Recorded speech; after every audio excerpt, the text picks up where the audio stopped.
계속해서 적분법에 대한 예를 들도록 하겠습니다. 제가 좋아하는 것은 적분법이라 적분 방법이죠. 그렇죠? 그래서 9번째 적분 방법인데요. 이거는 저는 이렇게 씁니다. 분수 분리법. 이게 이제 학교에서는 뭐 부분 분수법이라는데 그 부분 그 이름 자체는 정확지가 않아요. 오히려 분수로 분리하는 거거든요. 주어진 녀석을 2개짜리 분수로 분리하는 겁니다. 그래서 분수 분리법이라는 용어가 훨씬 더 정확합니다. 그래서 저는 그렇게 쓰도록 하겠습니다. 자, 예를 들어 이런 거죠. 다음을 구하여라. 예제 9번.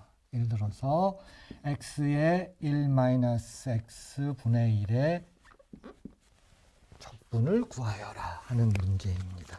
자, 우리는 이걸 어떤 방법으로 하나요? 이제 이거에 대한 테크닉이겠죠. 그럼 방법은 어떻게 해야 돼요? 주어진 분수를 분리하는 거잖아요. 어떻게 분리해요? 2개로 분리합니다. 그래서 본질 모르니까 플러스 요건 1-x분의 b 요렇게 이제 분리하는 거죠. 그렇죠?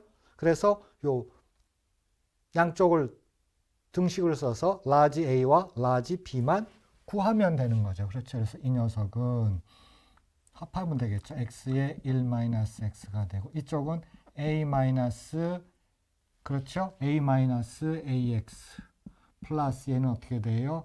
bx가 되잖아요. 그러면 여기서 뭘 할 수가 있나요? a는 분자는 1입니다. 그렇죠? 이 분자 전체가 1이죠. 그래서 a는 1. 자, 그 다음에 x의 개수는 0이죠. 그렇죠? x의 개수가 뭐예요? b-a입니다. 그렇죠? 걔는 0. 따라서 이 말은 뭐가 되는 거예요? a도 1, b도 1이죠. 그래서 이 녀석은 x분의 dx 플러스 인테그레이션 1-x분의 dx로 이야기가 전개되죠. 그 다음에는 이제 뭐 이건 자연노고이죠. 그렇죠? 그래서 자연노고를 써서 ln x 마이너스 ln 그렇죠. 얘는 여기다 쓸까요? 얘는 ln x 조심해야 되죠. 마이너스가 있으니까 마이너스 ln 1-x 뭐 적당한 컨스턴트로 이제 답이 나오는 겁니다. 그래서 주어진 녀석을 적분하는 데 있어서 그 녀석을 일단 분수로 분리한 거거든요. 그래서 얘를 뭐라고 부르는 거예요? 분리분수법의 전형적인 형식입니다. 자, 그것을 구하여라죠. 자, 우리가 당장 생각을 해야 되는 것은 도대체 이런 적분은 왜 하냐 하는 것입니다. 그렇죠. 두 번째는 왜입니다. 왜 도대체 이것은 이 식을 스타라고 할게요. 그러면 플라톤의 식을 든다면은 스타는 도대체 무엇인가? 그렇죠? 이런 질문을 던질 수가 있는 것입니다. 자, 이제 시작하겠습니다. 우리는 어떤 그 개체가 있다라고 한번 생각을 해봐요. 개체에 대한 수, population을 구하는 것은 시간 t를 한다면 시간 t의 yt를 구하는 문제입니다. 좋아요. 전 세계 인구가 될 수도 있고요. 어떤 미생물을 박테리아의 어떤 개체 문제가 될 수도 있습니다. 그렇죠. 또는 우리나라의 인구 문제, 그렇죠. 이런 것들까지 포함을 하는 것이죠. 그럼 이거에 접근하는 가장 기본적인 접근 방법은 개체수의 변화율은 개체수에 비례한다라고 하는 이 개념입니다. 개체수의 변화율은 개체수에 비례한다. 이게 가장 초보적인 겁니다. 그러면 여기서 여러분들은 어떤 식이 나오나요? 예를 들어서 y를 f of x로 쓴다면은 f of x 상수가 나오죠. 그렇죠? 그러면 이제 적분하는 방법 입장에서 얘를 해석한다 그러면은 얘는 어떻게 되는 거예요? f of x분의 f 프라임 x가 되고 그게 c잖아요. 그럼 이제 적분 방법 입장에서 본다는 얘기는 제가 dx 뺐습니다. 그렇죠? 이건 합성함수 미분법을 뜻하는 거죠. 그래서 왼쪽은 ln f of x 제가 절대값을 안 쓴 건 개체수니까 그렇고요. 오른쪽은 ct, 그렇죠. 변수가 t예요. 전부 다 내가 이렇게 써놓고 x로 바꿨네요. 그냥 괜찮습니다. 그러면 x로 쓰겠습니다. cx 플러스 d가 되죠. 따라서 우리가 원하는 시간 x에서의 개체수라고 하는 것은 2의 플러스 d가 돼서 지수를 엮어서 쓰면 얘는 a 곱하기 b의 x승이라고 하는 일반적인 지수 함수가 만들어지는 것입니다. 그래서 이거는 여기다 제가 dx 써도 되니까 그렇죠. 그래서 이 형태 여기서도 잠깐 여러분들이 눈치챌 수 있어요. 이런 형태의 적분이라고 하는 것은 적분 방법만 생각하지 말고 얘는 개체수의 변화율은 개체에 비례한다라고 하는 하나의 모델링에서 나왔다는 것입니다. 자, 또 하나 보면은 여기에 어떤 상수값이 들어갈 수도 있어요. f of x 마이너스 얼마. 자, 그거에 대한 예를 한번 들어볼게요. 그거는 뉴턴의 냉각 법칙이라고 부릅니다. 잠깐 쓸게요. 뉴턴의 냉각 법칙입니다.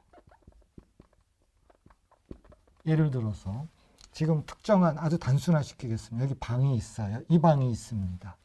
여기 제가 있는데 여기에 어떤 물체가 있어요. 커피라고 할게요. 커피가 펄펄 끓는 커피가 있습니다. 그럼 이 방의 온도가 15도예요.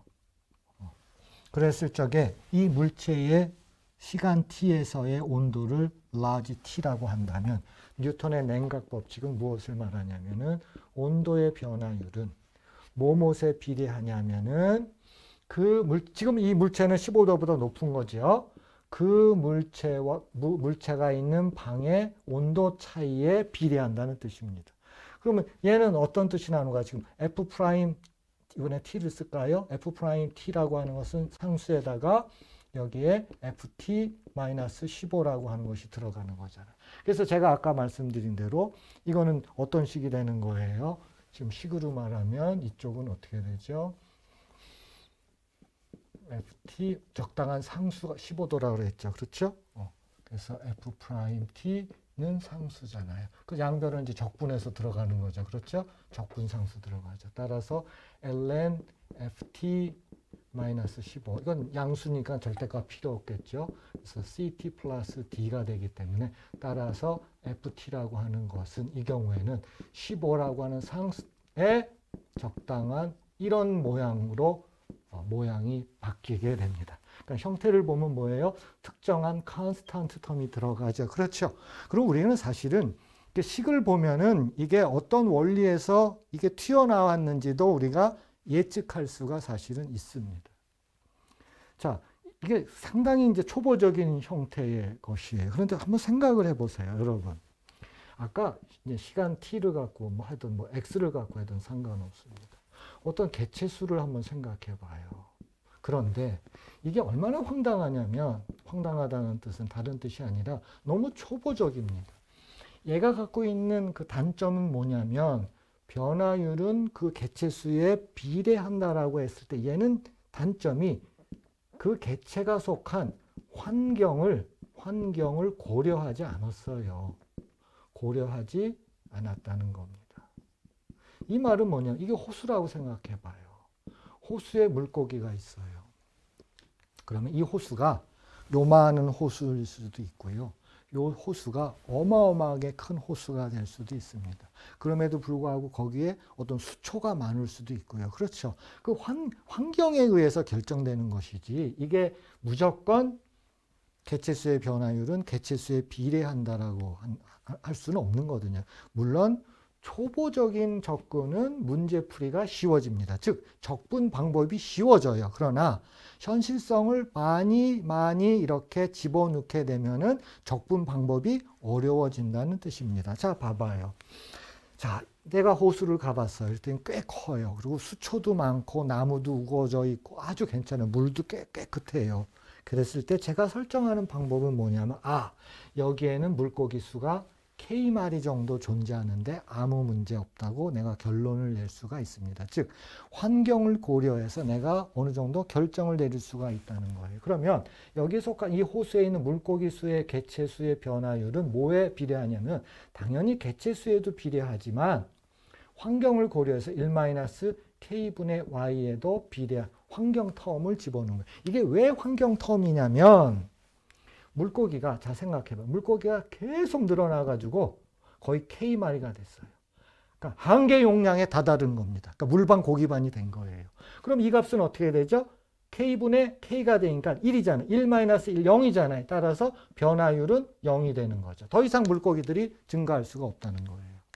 만약에 물고기 수들이 어마어마하게 한계 수용보다는 작아요. 여기는 10만 마리 이상이 자랄 수 있는데 지금 한 5천 마리밖에 없어. 그러면 환경이 너무너무 좋잖아요. 그러면 K분의 Y는 0에 가깝잖아요. 따라서 이때는 뭐예요? 개체 수의 변화율은 개체 수에 비례하는 일이 벌어지는 것입니다. 그래서 환경을 설정한 거잖아요. 좋아요. 이제 문제를 풀어야 되잖아요. 자, 그러면 모델링이 끝났고 아까보다는 좀 복잡한 구조로 들어갔죠. 그러면 자 Y'이라고 하는 것은 상수에다가 Y에다가 1-K분의 Y인데 문제를 쉽게 풀기 위해서 K를 1로 그냥 놓겠습니다. 그렇죠. 우리는 뭐 문제를 쉽게 푸는 거니까 K값, 물론 K값 넣고 해도 되지만 단순화해서 할게요. 그러면 Y'이라고 하는 것은 dy, 지금 x 썼죠. 자, dx입니다. 그러면 얘는 cy의 1-y죠. 자, y는 y끼리 다 가버려요. 그러면은 y의 1-y가 되고 그거의 dy는 어떻게 돼요? c의 dx입니다. 그러면 양변을 어떻게 하면 돼요? 적분하면은 적분상수 나오면 되겠죠. 그렇죠? 자, 보세요. 이 왼쪽 한번 봐주세요. 이게 조금 아까 했던 거잖아요.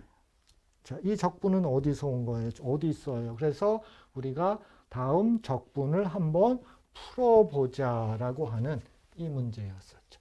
지금 이게 내가 여기 오기를 잘했네요. 그렇죠? 얘는 dx이지요. 여러분 깜짝 놀랐죠. 그렇죠? 자, 이 문제입니다. 다음 적분을 하여라. 물론 방법으로 말하면 두 개의 분수로 분리를 하죠. 그래서 그러니까 분수 분리법이에요. 그러니까 분수 분리법은 그렇게 중요한 게 아니죠. 그렇죠? 하나의 푸는 과정의 일부입니다.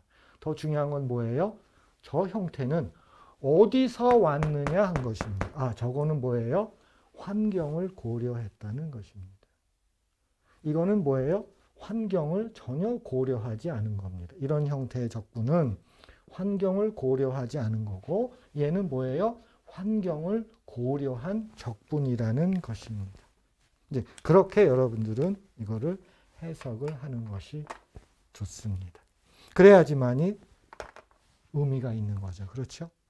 그래야지만이 의미가 있는 것이고 그래서 우리는 이런 적분 방법을 하는 것입니다. 자, 이게 9번째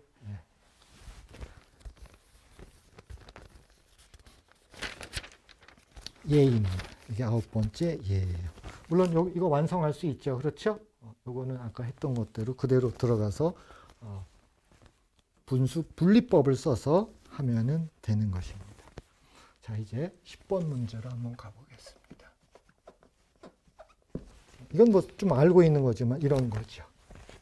다음을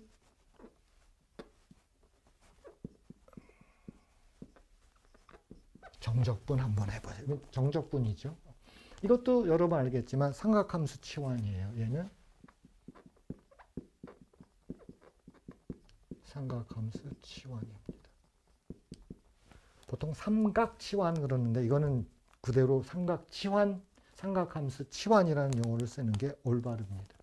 자, 어떻게 치환해요? x는 탄젠트 시타로 치환을 하지요. 이제 그랬을 때 이제 1 플러스 탄젠트 제곱은 1 플러스 탄젠트 제곱 시타는 세크 제곱 시타라는 것이 필요하고요. 그렇죠? 자, dx가 필요하겠죠. 그렇죠?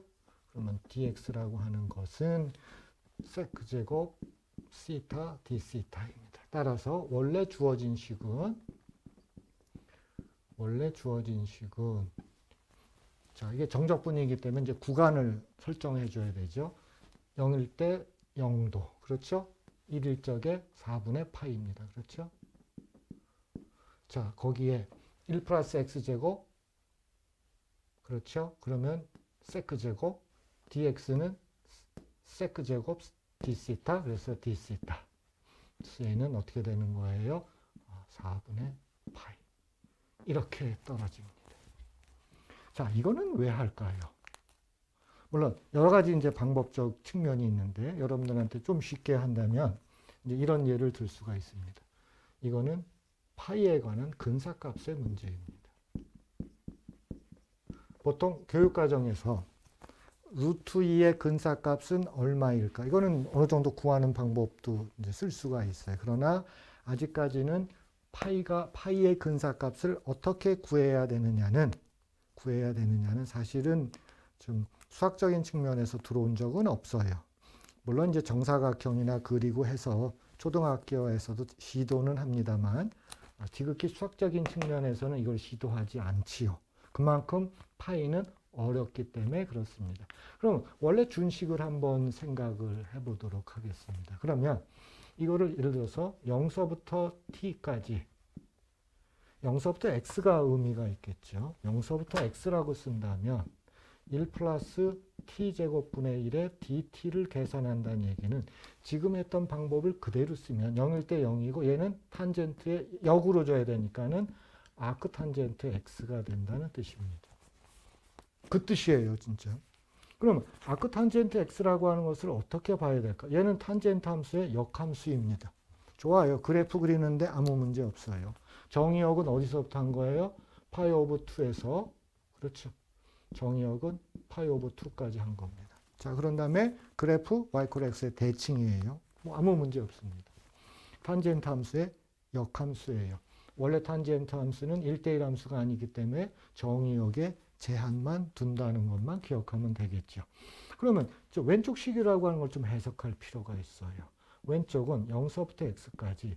자, 근사적인 표현에서 1 플러스 t제곱분의 1은 등비 급수의 문제죠. 그렇죠? 그러면 초항이 1입니다. 등비가 얼마예요? 마이너스 t제곱이죠. 그러면 플러스 t의 4승, 마이너스 t의 6승 정도로 봐도 아무 상관없습니다. 그렇죠? 이제 그렇게 되면 약간의 근사적 측면이 들어가니까 이렇게 써주면 되겠죠. 그렇죠? 이건 근사적으로 보면 되고 이 정도도 대단합니다. 왜 그래요? 그 말은 뭐예요? 주어진 탄젠트 역함수라고 하는 것은 다항식으로 보면 몇 차 함수로 본 거예요? 보세요. x 마이너스 3분의 1의 x 3승 플러스 5분의 1의 x 5승. 그쵸? 마이너스 얘는 어떻게 돼요? 7분의 1의 x 7승이라고 하는 7차 다항식으로 본 거거든요. 이건 뭐 엄청 정확한 겁니다. 그렇죠. 엄청 정확해요. 뭐 7차까지도 볼 필요 없어요. 여기만 봐도 이제 대단한 거죠. 그래서 아크탄젠트 함수라고 하는 것은 대략 7차 함수로 말하면 이 정도가 된다. 5차 다항식으로, 이거 너무 길어요. 그렇죠. 5차 다항식으로 말하면 5차 다항식만 할래요. 그렇죠. 이 정도만 해도 충분합니다. 이렇게 볼 수 있다는 것입니다. 그러면 아크탄젠트 x 대신에 뭘 집어넣는 거야? 지금 이 경우에는 이제 4분의 파이가 나오잖아요. 그러면 이 식은 도대체 어떻게 또 연결이 되냐 하는 것입니다. 지금 여러분들은 지금 이게 도대체 어떻게 활용되느냐 그거를 안다는 얘기는 뭐예요? 4분의 파이를 안다는 얘기하고 지금 같은 얘기가 되는 거거든요. 그러면 이것을 적분 입장에서 이제 이쪽으로 온 거예요. 적분 입장에서요. 잘 한번 생각해 보죠. 그럼 아크탄젠트 값을 어떻게 함수로 나타냈으면 4분의 파이하고 관련된 아크탄젠트는 어떻게 구해야 되느냐의 이야기로 갈 수가 있는데 이건 여러 가지 측면을 제가 재해석하겠습니다. 제가 이 수열은 빙갈라 수열이라고 불러요. 기원전 이미 5세기에 인도에서 나온 것입니다. 1, 2, 3, 그 다음에 5, 8, 그렇죠. 그 다음에 13 이렇게 나가는 이 수열을 우리는 빙갈라 수열이라고 불러요. 인도의 수열입니다. 이건 인도의 수열이에요. 자, 그러면 요 세 가지를 먼저 한번 슬쩍 한번 연결할게요. 자, 여러분들은 탄젠트 함수의 합차 공식을 쓰게 되면 얘는 어떤 식이 되냐면 1은 1-2분의 1 곱하기 3분의 1의 2분의 1 더하기 3분의 1입니다. 이게 1이에요. 그럼 여기서 관심을 갖는 것은 숫자 1, 2, 3은 요 밑에 있는 1, 요 밑에 있는 2하고 3입니다.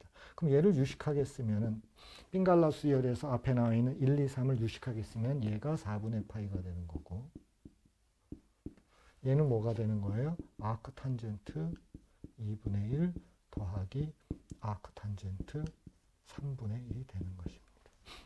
이 개념이죠. 그렇죠? 자, 그러면 이거는 또 다른 시각으로도 또 볼 수가 있어요. 어떤 시각으로도 볼 수가 있냐면, 이런 측면은 어떨까요? 그래서 우리가 말하는, 요게 첫 번째 시각, 그렇죠? 요거 제가 갖고 온 거를 쓸게요. 빙갈라 수열에서 나오는 거를 이렇게 되치기 한 거죠. 그럼 이렇게 되치기 한 거를 그림적으로도 우리가 생각할 수가 있습니다.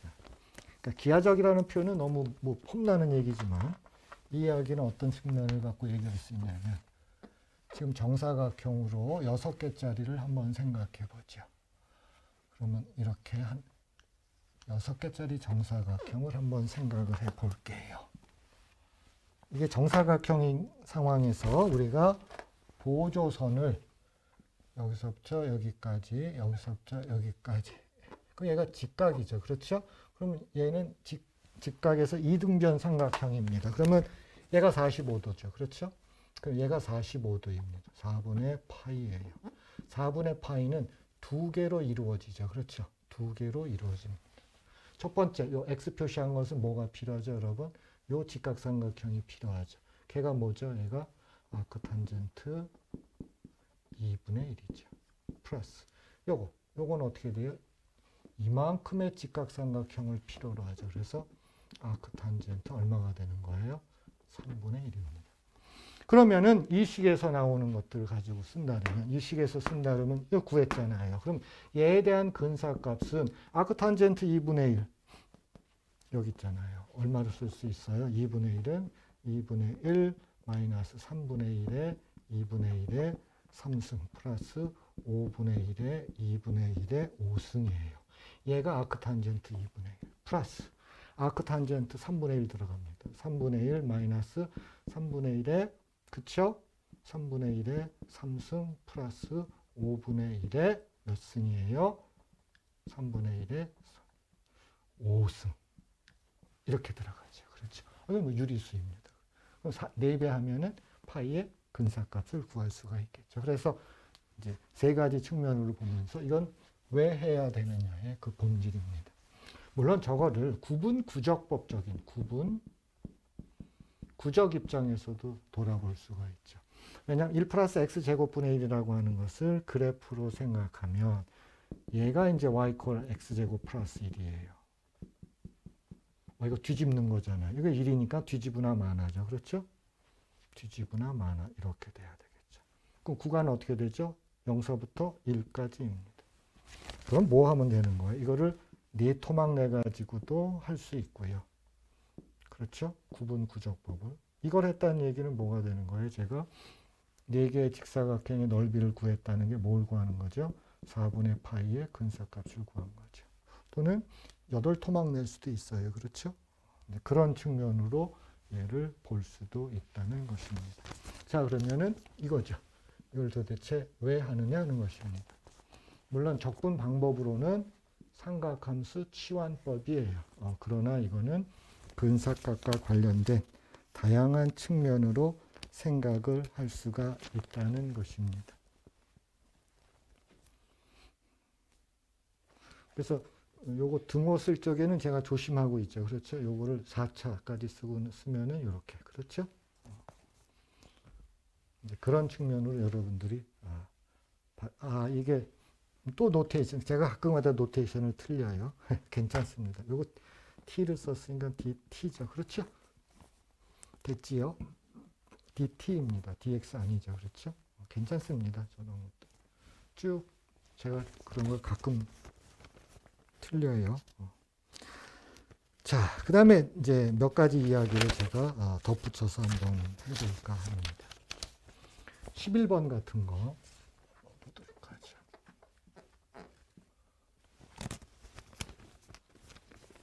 이런 건 어떨까요? 물론 지금부터는 여러분들한테 아마 결과론적인 이야기를 제가 해야 됩니다. 뭐 무한대 적분도 사실 필요하게 되죠. 그렇죠? 근데 이때 x는 뭐 무한이라기보다는 적당히 큰 숫자로 갈 거니까 제가 x라고 쓰겠습니다. 그러면은 여기는 ln t분의 dt 이런 적분이죠. 이런 적분은 이제 교육과정에서는 있지 않습니다. 그러면 소개하는 입장은 상당히 그 다양한 형태의 어떤 의미가 이 적분에는 특히 이 정적분에서 찾아볼 수 있다. 이제 그런 의도로 여러분들한테 제가 이제 소개를 하는 거죠. 이건 굉장히 유명한 정적분입니다. 여러분 생각해 봐요. 1, 2 자연수를 생각해 봐요. 그래서 뭐 100조, 200조, 1000조 뭐 이런 식으로 해서 엄청 큰 숫자까지 한번 쭉 생각을 해보죠. 여기서 우리가 생각할 수 있는 것은 뭐냐면 여기가 이제 4, 5, 6, 7, 8, 9, 10이라고 하면 1부터 10까지 소수가 몇 개 있을까? 그러면 2, 3, 5, 7, 4개 있잖아요. 그래서 그런 숫자를 파이 10을 전통적으로 쓰는 겁니다. 파이 10을 뭐라 하냐면 4, 4개 있다. 뭐 그런 뜻입니다. 자, 여기서 어떤 컨젝처가 필요했었죠. 그렇죠? 이제 가우스의 경우입니다. 이게 무지무지 큰 숫자, 이게 10이면 금방 해요. 근데 이게 1000만 되더라도 이게 쉽지가 않습니다. 시간을 많이 잡아먹죠. 이게 막 만만 돼보세요. 이거 어느 철남. 근데 이게 몇 조가 되고 어마어마하게 큰 수라고 한다면 도대체 여기서부터 여기까지 도대체 몇 개의 소수가 존재하냐 하는 것입니다. 대략 이만큼 존재합니다. 대략 이만큼 존재. 이건 정말 대단한 이야기죠. 그렇죠? 물론 저는 지금 여러분들한테 정적분이 어떻게 활용되는가 또는 적분이 왜 어디에 쓰이는가 이제 그런 측면으로 여러분들한테 이제 예를 들어서 하는 것입니다. 그 과정에서 보면 물론 여기서 이런 얘기를 해야 될 것 같아요. 우리 사범대에 재학하는 대학생들도 마찬가지입니다. 이 정적분을 나중에 고등학교 교사가 돼서 어떻게 가르칠 것인가. 또 현직에 있는 교사는 과연 이 적분을 어떻게 가르칠 것이냐 하는 문제입니다. 그렇죠? 그래서 저는 그걸 암묵지라고 불렀죠. 그렇죠?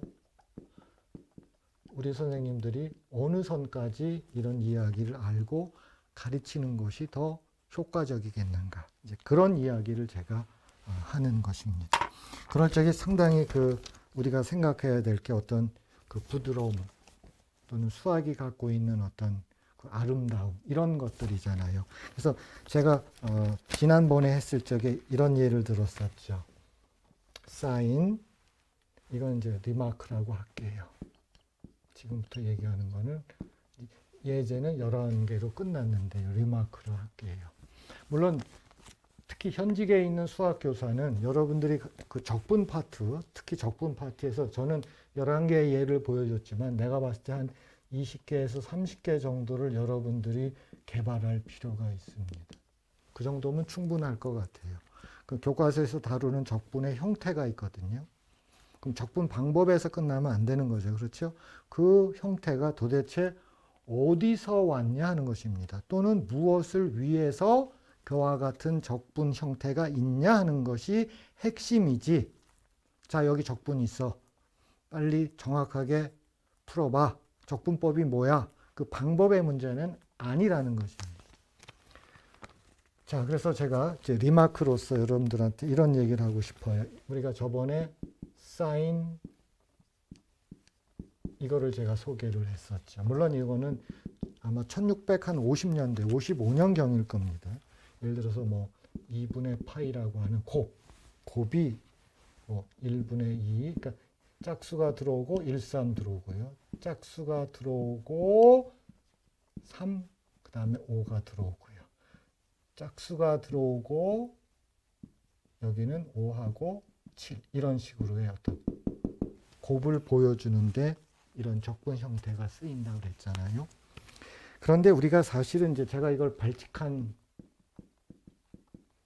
상상이라고 했는데 나는 이렇게 생각합니다.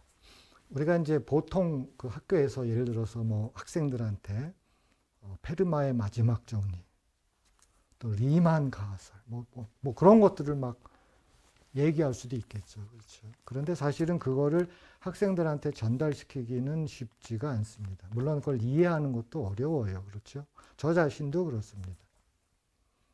이제 그런 측면에서 본다면은 그런 얘기보다는 사실은 그 정말 위대한 수학자들의 어떤 그 발칙한 아이디어, 그런 거를 소개하는 것이 나는 바람직하다고 보는 것입니다. 그래서 그때 제가 얘기한 것 중에 이런 거 있죠. 오일러가 어떤 상상을 한 거예요? 좋아요. 2팩토리얼 2잖아요. 3팩토리얼 6이죠. 그러면 2.5 팩토리얼은 도대체 얼마로 해야 되나? 즉, 팩토리얼을 어떻게 함수로 연속된 형식으로 정의해야 되나? 뭐 그런 것들입니다. 그래서 그는 상당히 성공적으로 이런 값들을 계산을 해냅니다. 정말 아이디어 괜찮지 않아요? 어떻게 2.5 팩토리얼을 생각할 수 있냐는 것입니다. 제 기억이 맞는다면 오일러가 아마 19살 때 아마 그랬을 거예요. 자, 지금 내가 사인 함수를 썼지만 이런 것들은 어떨까요? 지금 이렇게 접근할게요. 제가 2차 방정식에서 발칙한 발상, 발칙한 상상이에요. 2차 방정식을 한번 생각해 보죠. 2와 3을 근으로 한다. 2와 3이 근이에요. 그러면 자연스럽게 개수가 1인 걸 하면 되니까 이렇게 만들잖아요. 그래서 x제곱 마이너스 5x 플러스 6을 만들죠. 그렇죠? 물론 이게 있으면 이게 양쪽으로 가는 거죠. 그렇죠? 이게 있으면 이것도 가는 거고 뭐 같은 얘기예요. 그렇죠? 그렇게 생각할 수가 있겠죠. 자, 그러면 얘를 인수분해한다는 얘기는 뭐예요? 근을 알면 돼요. 근을 알면 이렇게 쓰면 되겠죠. 그렇죠? 만약에 sin x를 한번 생각해 봐요. 그러니까 근을 안다는 얘기는 이퀄 0으로 얘기하는 거죠. 그럼 우리가 sin x의 근을 알고 있으면 sin x를 인수분해하자는 겁니다. sin x를 인수분해하자. 정말 발칙한 발상이죠. 그렇죠? 왜냐하면 sin x에 대해서 근을 알아요. 왜냐하면 0, 그 다음에 플러스 마이너스 파이, 플러스 마이너스 2파이, 그렇죠? 플러스 마이너스 4파이, 근을 알잖아요. 그 근을 알면 sin x도 인수분해할 수 있잖아요. 일단 0이 된다는 얘기는 x로 인수분해가 되죠. 그렇죠? 그 다음에 플러스 마이너스 파이를 컨트롤하는 방법은 뭐 어렵지 않습니다. 플러스 마이너스 파이 나오려면 1 마이너스 예를 들어서 파이 제곱분의 x 그러면 되겠죠. 그렇죠. 파이 제곱분의 x 제곱. 그러면 이제 플러스 마이너스가 커버가 되죠. 그렇죠. 그러면 플러스 마이너스가 커버가 됩니다. 자, 이번에는 이거 플러스 마이너스 2파이가 근이 되려면 1 마이너스 어떻게 되는 거예요? 4파이 제곱분의 4파이 제곱분의 x 제곱하면 뭐가 커버가 돼요? 얘가 커버가 되죠. 얘가 점 찍으면 되죠. 그렇죠. 걔가 뭐가 되는 거예요? 사인 함수의 인수분해가 된다는 것입니다. 그럼 x 대신에 적당한 값 한번 집어넣어 볼까요? 여러분 x 대신에 오일러는 2분의 파이를 대본에 집어넣습니다. 얘 1이죠. 그렇죠. 1입니다. 그렇죠. 그러면 여기다가 2분의 파이 집어넣고 나머지 것들 전부 다 이쪽으로 넘길게요. 집어넣으면 되잖아요. 그렇죠. 그러면은 뭐가 나와요? 이 식이 나오는 거죠. 그러면 이 식이 나옵니다. 물론 제가 이걸 리마크로 얘기하는 것은 우리가 아까 말씀드린 대로 정말 위대한 사람들의 어떤 페르마의 마지막 정리란 리만 가설이 어쩌고 저쩌고 그런 거보다는 사실은 우리가 학생을 상대로 교재를 개발할 적에는 이와 같은 정말 천재들의 어떤 상상을 전달할 수 있는 이제 그런 것들을 우리가 개발을 해서 하는 그런 형태가 나는 바람직하다고 하는 것입니다. 자, 그래서 적분 방법의 마지막으로서 아마 다시 한번 강조하지만은 우리 사범대생들도 마찬가지이고 현직 교사들도 마찬가지이고 적분법이라는 말 쓰지 말고요. 적분 방법이죠. 적분 방법에서 기존에 있는 교과서, 기존 교과서에 물론 약간 기존 교과서 플러스 정도가 좋겠죠.